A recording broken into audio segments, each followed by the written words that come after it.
Welcome back. భగవద్గీతని జాతీయ గ్రంథంగా ప్రకటించే అర్హత ఉందా లేదా ఈ అంశంపై భక్తి టీవీ, ఎన్టీవీ సంయుక్తంగా నిర్వహిస్తున్న చర్చా కార్యక్రమాన్ని ఇప్పుడు చూద్దాం. ఆ గ్రంథం అన్ని ప్రతి కంట్రీస్లలో ఏదైతే ప్రచురణ చేస్తున్నారో అన్ని ఇంకా 56 దేశాలలో ఇవాళ మామూలుగా జరుగుతూ ఉన్నది. ఇంకా జరగాల్సినటువంటి అవసరం ఉంది. పవిత్రమైనటువంటి ఈ గ్రంథం యొక్క పవిత్రత ఏదైతే ఉందో అందరికి తెలపాల్సినటువంటి అవసరం ఉంది. ధన్యవాదాలు వెంకటరాజు గారు. సత్యవాణి గారు, భారతీయ కన్వీనర్. భగవద్గీత బానిసత్వానికి, పీడనకు ప్రేరణ అంటున్నారు. ఓ పక్క భగవద్గీత చైతన్యానికి, ఆధ్యాత్మిక చింతనకు అని చెప్పేసి అంటున్నారు. ఏంటి భగవద్గీత నిజంగానే వర్ణ వ్యవస్థ కోసం ఏర్పాటు చేసిందా, బానిసత్వాని కోసం ఏర్పాటు చేసిందా, హింసను ప్రేరేపిస్తోందా? ఇవన్నీ కూడా అవగాహన లేనటువంటి మాటలు, అర్ధరహితమైనటువంటి మాటలు. ఒక్కసారి కనుక సృష్టిని పరికిస్తే, సృష్టిని కనుక మనం అవగాహన చేసుకునే కనుక శక్తి, వివేకం మనలో ఉంటే ఆ సిద్ధాంతపు ఔన్నత్యంలోకి మనం చూడగలుగుతాం. ఇప్పుడు మనందరం కూడా మన కళ్ళతో, మనం తగిలించుకున్న కళ్ళజోడుతో చూస్తున్నాం సిద్ధాంతాన్ని. అందుకని ఈ రాద్ధాంతాలన్నీ జరుగుతున్నాయి. భగవద్గీత అనేటటువంటిది వేదాల యొక్క సారం, ఉపనిషత్తు. ఆ ఉపనిషత్తుల యొక్క సారం భగవద్గీతగా దిగి వచ్చింది. మానవుడికి జీవించడంలో ఉన్న ఒడుపుని తెలియజేయడం కోసం, దాన్ని అభ్యసింపజేయడం కోసం దిగి వచ్చింది గీత. సృష్టి యొక్క ధర్మాలను అర్థం చేసుకుంటూ ఆ సృష్టి నిర్వహణలో మానవుడి యొక్క పాత్ర ఏమిటో తెలియజేయడానికి వచ్చింది భగవద్గీత. యజ్జదాచరిత శ్రేష్ఠ అన్న, అలాగే స్వధర్మ నిర్వహణ కోసం చెప్పిన, అలాగే అద్వేషాం అద్వేష్ట సర్వభూతాన మైత్రకరణ ఏవచ్చ అనేటటువంటిది కనుక లోతు కనుక పరిశీలించినట్లయితే ఎంత ఔన్నత్యం కలిగినటువంటి గ్రంథము ఇది. కేవలం ఒక సుష్మా స్వరాజో, ఒక రామ్దేవ్ బాబా గారో, ఎవరో ఒక వ్యక్తుల యొక్క అభిప్రాయం చేత కాదండి. ఇది ఇవాళ భారతదేశం దానిని గుర్తించినా, భారతదేశంలో కొంతమంది జనులు గుర్తించినా, గుర్తించకపోయినా భగవద్గీత అనేటువంటి శాశ్వతమైనటువంటి ధర్మాన్ని, అది సనాతన ధర్మాన్ని సూచిస్తుంది. కాబట్టి ఇందులో ఇంకొక విషయం అన్నారు, ఇక్కడ హింసను ప్రేరేపిస్తుందా అని. ఇప్పుడు దేశ సరిహద్దులలో ఉన్నటువంటి సైనికులకి కావలసిన సదుపాయాలని ప్రభుత్వం అందిస్తోందా లేదా, కావలసిన మారణాయుధాలను అందిస్తోందా లేదా, దానితో అప్పుడు దాన్ని ఎలా అర్థం చేసుకుంటాం అంటే ప్రభుత్వం హింసను ప్రేరేపిస్తోందా? కాదు కదా. హింసను ప్రేరేపించడానికి వాళ్ళకి ఆ సదుపాయాలను అందిస్తోందా, దేనిని ఎదుర్కోవడం కోసం అందిస్తోంది?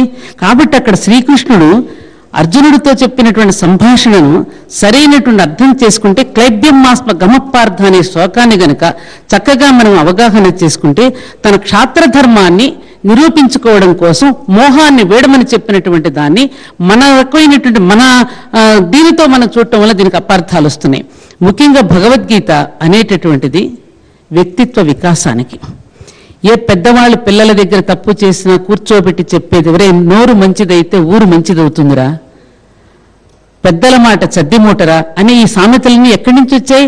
ఆ భగవద్గీత యొక్క సారాంశమే జానపదాలలో కూడా వెళ్ళి వాళ్ళు కూడా సంభాషించుకునే మాటలన్నీ భగవద్గీత యొక్క సారమే.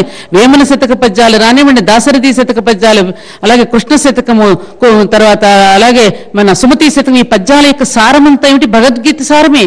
ఆ భగవద్గీత సారాన్ని వంట పట్టించుకోవడం వలనని ఆ పూర్వీకులందరూ కూడా చక్కగా వాళ్ళ జీవితాన్ని చక్కనైనటువంటి మార్గంలో అవలంబించుకుని జాతికి మంచి సందేశాన్ని అందించారు.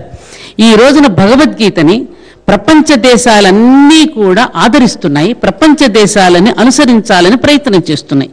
అందులో భారతదేశం ధర్మసత్రం కదమ్మా.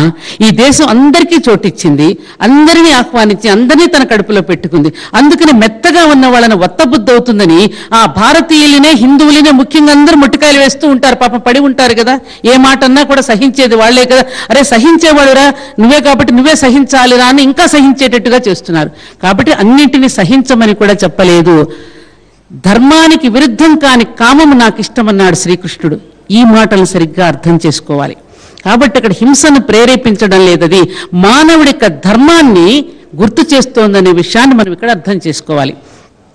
ముఖ్యంగా భగవద్గీత ఈ రోజున ఇందాక వారు చెప్పారు, వ్యక్తిత్వ వికాస్, పర్సనాలిటీ డెవలప్మెంట్ క్లాసెస్ పేరిట ఈ రోజున వాళ్ళు ఉన్నటువంటి ఆధునిక యువతీ యువకులకి ఎన్నో రకాలైనటువంటి తరగతులు నిర్వహిస్తున్నారు.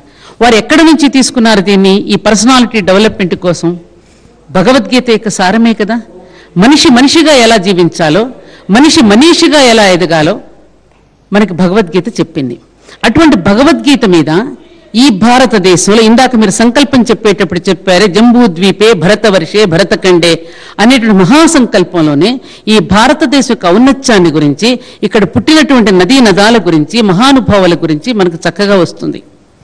ఇవన్నిటినీ కూడా ప్రేమించి ఈస్ట్ ఇండియా కంపెనీ మీద ఈ భారతదేశానికి వచ్చిన బ్రిటిష్ వేత్తలు కూడా ఈ దేశంలో ఉండి, ఈ దేశంలో గొప్ప శిష్టాచారం అనేది, ఈ భగవద్గీత చాలా గొప్ప గ్రంథం అని చెప్పి వాళ్లే గ్రంథం మీద అనేక రకాలైనటువంటి రాశారు. ఒక్క చిన్న మాటమ్మా, అమెరికన్ రచయిత ఎమర్సన్ అనేటువంటి ఒక మాట అన్నాడు, ఇది తప్పకుండా మనం గుర్తు చేసుకోవాలి. ఇక్కడ వైరుధ్యాల సిద్ధాంత ప్రకారం నేను బ్రిటన్కు చెందినటువంటి ఓరియంటలిజం పట్ల అభిరుచి కలిగినటువంటి వాడిని, కానీ అల్పభూయిష్టమైన గర్వంతో కూడిన పదార్థానికి మాత్రం అంటిపెట్టుకుని ఉన్న భావాలను ద్వేషిస్తూ ఉన్నటువంటి ఆధునికతకు, ఇప్పుడున్నటువంటి ఆధునికతకు ప్రాచ్య గురుత్వమే సరైనటువంటి గురుత్వం అని మార్గమని నాకు అనిపిస్తుంది. ఈ మాట నేను అంటున్నప్పుడు అమెరికన్లు కానీ ఇంగ్లీషు వాళ్ళు కానీ నొచ్చుకోవచ్చు, కించపరుస్తున్నాను అనుకోవచ్చు, కానీ ఇందులో అందరికీ తెలియవలసిన నిజం ఒకటి ఉన్నది, వాళ్ళు వినని ఉరుము ఒకటి ఉన్నది, వాళ్లకు తెలియని సత్యం ఒకటి ఉన్నది,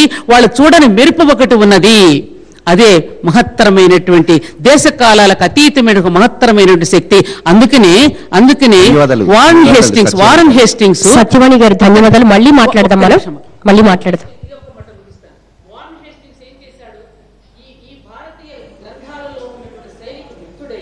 భగవద్గీత గ్రంథాలను అనువాదాలను అందరికీ పంచిపెట్టాడనేటువంటి చరిత్రలో మనం చదువుకున్నాం.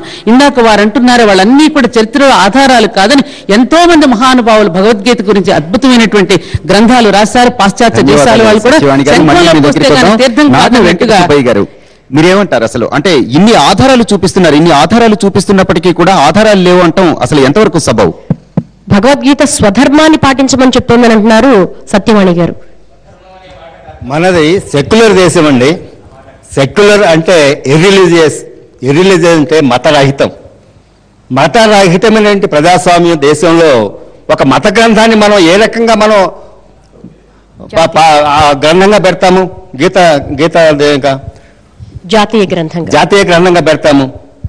అట్లాగే అర్జునుడు యుద్ధం చేసి అలసిపోయి తన తమ్ముళ్ళని, అన్నలను, తాతలను చంపటం ఇష్టం లేక, అర్జున నేను చంపలేను, నేను ఇక చేయలేను అని అతనిలో అప్పుడు మానవత్వం కలిగింది అర్జునుడిలో కొంచెం. అలాంటి మానవత్వం కలిగిన అర్జునుడిని కృష్ణుడు నువ్వు చెయ్యి, నేనున్నాను, నీ వెనక నేనున్నాను, నువ్వు చంపు అంటే అర్థం ఏంటి? ఇప్పుడు ఈ రాజకీయ నాయకులు ప్రస్తుతం వచ్చి నీ వెనక నేను ఉన్నాను, నీ ఇష్టం చేయాలి రాజకీయ నాయకులు అన్నట్టు దానికి తేడా ఏమీ కనిపించట్లేదు. కాబట్టి ఆ గీతని భారతీయ గ్రంథంగా పెట్టడం అనేది చాలా అసమంజసం. అట్లాగే ఈ గీతా బోధనని మనం బోధిస్తూ ఉన్నాం రకరకాలుగా. ఈ గీతని ఈ కృష్ణుడు మానవత్వాన్ని రెచ్చగొట్టే మాటలు మాట్లాడాడు, అట్లాగే హింసను ప్రేరేపించాడు. ఈ రకమైన మానవత్వం ఉన్న వాళ్ళు ఎవరు కూడా గీతని ఒక అంశంగా మనం పరిగణించడానికి వీలు లేదు. కాబట్టి మన ప్రజాస్వామ్యంలో, మత రహిత ప్రజాస్వామ్యంలో ఇలాంటి మత గ్రంథాన్ని పెట్టడానికి వీలే లేదు. చెప్పండి. వీరికి మతము అంటే ఏంటో తెలుసా? తర్వాత సెక్యులరిజం అంటే ఏంటో తెలుసా? మత గ్రంథం అంటే ఏంటో తెలుసా? వీరికి మత గ్రంథము అనేటువంటిది అసలు మతమే కాదు, మనము జీవన విధానము, జీవన ధార. హిందూ అనేటువంటిది ఏదైతే పదం ఉందో అదొక జీవన ధార అనేటువంటిది supreme court has itself given the judgement. International లెవెల్లో అసలు గీతా సారాన్ని తీసుకెళ్తున్న సత్యగౌర చంద్రస్వామి గారు మీరేమంటారు అసలు? ఇది చెప్పండి సత్యగౌర స్వామి గారు, చెప్పండి. మత గ్రంథం అని ఎట్లా అంటారు మీరు? హరే రామ హరే అంతర్జాతీయ బోధిస్తున్న ఒకటండి. వెంకట సుబ్బయ్య గారు మీరు భగవద్గీత గురించి అసలేం తెలియకుండా వచ్చారని తెలిసింది. నెంబర్ 1. ఎందుకంటే అర్జునుడు యుద్ధం చేసి అలిసిపోయి ఏమి కూర్చోలేదు, అసలు ప్రారంభం కాకముందే కూర్చున్నాడు. ఇది మొదటి మీ ఫెయిల్యూర్, దీన్ని ఒప్పుకోండి. మనం భగవద్గీత గురించే తెలియదు. వినండి ఒక మాట వినండి. హేతువాదులు కానీ జన విజ్ఞాన వేదిక వారు కానీ అనేకమైన ప్రశ్నలు లేవనెత్తడం వల్ల మేము కూడా చాలా పరిశోధన చేయగలుగుతున్నాం, లేకపోతే నిద్రపోయేవాళ్ళం. అందుకు మీకు కృతజ్ఞతలు. కానీ మీరు సంస్కృతం తెలియకుండా అలాంటప్పుడు మీరు భగవద్గీత గురించి మాట్లాడవలసిన అవసరం కూడా లేదు ఈ దేశంలో. మీకు సంస్కృతం రానప్పుడు మీరు భగవద్గీత గురించి మాట్లాడడానికి అవసరం లేదు. Very sorry. హరే కృష్ణ. మీకు హక్కే లేదది. మీరు ఏ గ్రంథం గురించి అయితే మీరు మాట్లాడడానికి ఇక్కడికి వచ్చారో, ఏ గ్రంథం గురించి మీరు విపులీకరించడానికి ఇక్కడికి వచ్చారో, ఆ గ్రంథం గురించి కానీ ఆ గ్రంథం పట్టించేటువంటి పరిస్థితి లేనప్పుడు మీరు ఇక్కడ కూర్చోవడానికి అర్హత లేదు మీకు. ఒకటి నెంబర్ వెంకటరాజు గారు ఇక్కడ అర్థవంతమైన చర్చకు మనం ఆస్కారం ఇవ్వాలి. కాదండి, ఒక విషయం అండి. వారు అర్జునుడు ఏది యుద్ధం చేసి చేసి చేసి అలసిపోయి అక్కడ ఉంటేనట, అప్పుడు కృష్ణ పరమాత్ముడు వారికి యుద్ధం చేయమని చెప్పిండట. అది తెలియదు పాపం వారికి. నెంబర్ 1. నెంబర్ 2 ఏంటంటే దాంట్లో ఉన్న అధ్యాయాలు ఎన్నో తెలుసా వారికి, దాంట్లో పరిస్థితి ఏంటి ఒక విషయం. ఎందుకంటే ఏదైనా సరే ఎస్ అబ్సల్యూట్లీ మీరు ఎట్లా అంటున్నారో మేము కూడా we are having the right to talk. Yes, ఎందుకంటే భగవద్గీత ఒక విషయం, భగవద్గీత తెలిసేది భగవద్గీత మత గ్రంథం కాదు. శ్రేయాన్ స్వధర్మో విగుణ పరధర్మాత్ స్వనుష్ఠితాత్ స్వధర్మే నిధనం శ్రేయ పరధర్మో భయావహ. ఇది కృష్ణుడు అన్నది. నీ ధర్మము అంటే ఎవరి ధర్మాన్ని ఆచరించాలో వాళ్ళు ఆచరించబడ్డాడు. జీవభూత సనాతన తల్లిదండ్రుల యొక్క విద్యుక్త ధర్మాన్ని చూపిన మార్గంలో నడత్వకుండా దేశానికి ద్రోహానికి ధర్మానికి ద్రోహానికి ఒడిగట్టడానికి పుట్టినటువంటి కొడుకుగా ఉండకు. ఈ గడ్డ మీద పుట్టినటువంటి వాడు ఈ ధర్మాన్ని కాపాడడానికి ఆలోచన చేయాలి, మానవతావాదం మీద మాట్లాడాలి. మీరు వచ్చిండ్రు రాజకీయ సిద్ధాంతంగా వచ్చారు, భగవద్గీత మీద మాట్లాడడానికి రాలేదు. మీ వ్యక్తిగత రాజకీయ సిద్ధాంతాన్ని ఇక్కడ వంట పట్టించడానికి రాకూడదు. మీరు మీ అభిప్రాయాలు భగవద్గీతలో లేవండి, తెలుసుకోండి. మీ అభిప్రాయాలు భగవద్గీతలో లేవు. వ్యక్తిగత అభిప్రాయాలు చెప్పడానికి రాలేదు. ఈ వేదికను వ్యక్తిగత అభిప్రాయాలకు రాజకీయ సిద్ధాంతాలకు వాడుకోవడం తప్పు. మీరు వ్యక్తిగతంగా భగవద్గీత మీద మాట్లాడండి, కానీ రాజకీయ సిద్ధాంతాన్ని మీరు నమ్మిన దాన్ని ఇక్కడ చొప్పించడానికి ప్రయత్నం చేయడం అతీతమైనటువంటి పుస్తకాలను చూపించి ఎవరిని రెచ్చగొట్టదలుచుకున్నారు?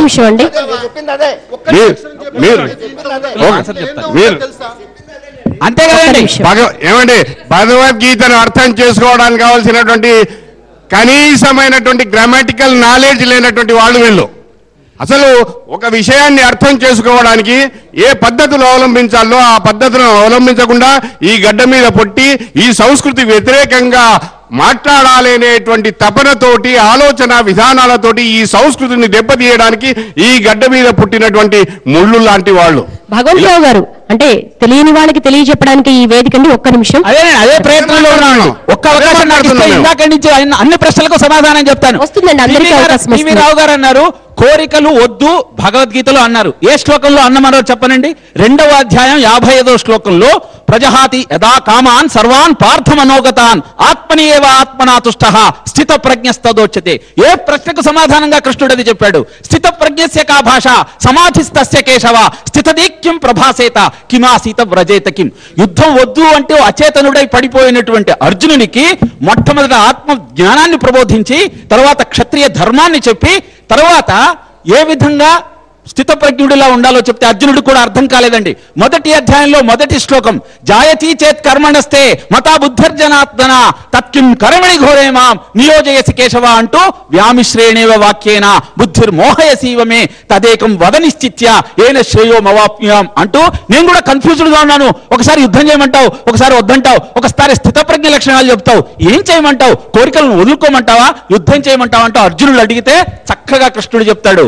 లోకేస్మిన్ వివిధానిష్ట పురోప్రోక్తామయానఘ జ్ఞానయోగేన సాంఖ్యానాం కర్మయోగేన యోగినాం. కర్మ ఆచరించేవాడు కర్మ చేయాలి, జ్ఞాని అయిన వాడు కర్మ వదిలేయాలి. రమణ మహర్షి ఏ కర్మ చేసేవాడు కాదండి, జ్ఞాని సాంఖ్యయోగి.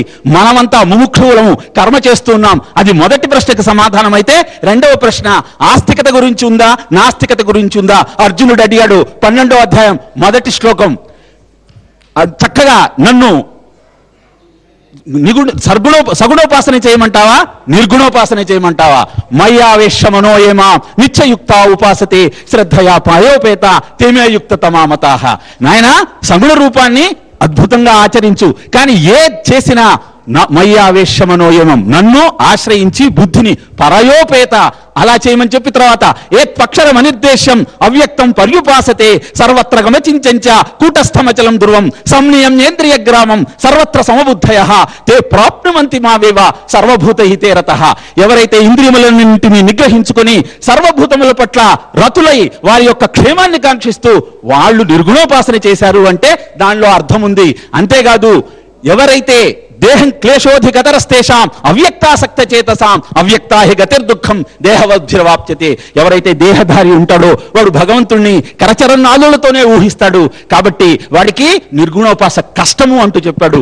హ్యూమన్ బీయింగ్స్ ని హ్యూమన్ బీయింగ్స్ గా మలసాలన్నది కృష్ణుడి యొక్క ఇది. అందుకే యోమాం పశ్యతి సర్వత్ర సర్వత్రమై పశ్యతి తస్యాహం న ప్రణశ్యామి నచమేన ప్రణశ్యతి.